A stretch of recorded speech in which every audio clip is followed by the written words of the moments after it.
কিছু গল্পের ভেতরে পৌঁছাতে সময় লাগে, কিছু সম্পর্কের ভাষা তৈরি হয় নীরব মুহূর্তে, নিঃশব্দ যন্ত্রণায়। আজ আমরা জানবো জয়া আর শারমিনকে নিয়ে এমনই এক সিনেমার গল্প।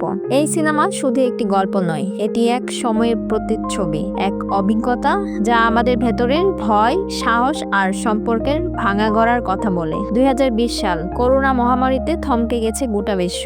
ঠিক সেই নিস্তব্ধ সময়ে শুরু হয় জয়া আর শারমিনের শুটিং। পরিচালক পিপলু আর খান জানিয়েছেন, এই ছবির ধারণা তখনই জন্ম নেয় যখন চারপাশে শুধু অনিশ্চয়তা আর নিঃসঙ্গতা। মাত্র 15 দিনের মধ্যেই সীমিত একটি দল নিয়ে কঠিন বাস্তবতার মধ্যেই সিনেমাটি তৈরি হয়। গল্পটি জয়া আর তার সহকারী শারমিনকে ঘিরে। দুই নারী, একটি ঘর এবং বাইরের জগতের মৃত্যু আর আতঙ্কের থাবা।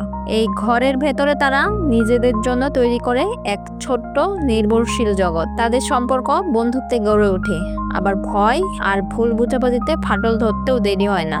এই সম্পর্কের ওঠানামার মধ্যেই ফুটে ওঠে এক অদ্ভুত মানবিক আখ্যান। এই সিনেমা শুধু নারী নির্ভর গল্প না, এটা মানুষের অনুভূতি, নিঃসঙ্গতা এবং আত্ম অন্বেষণের গল্প।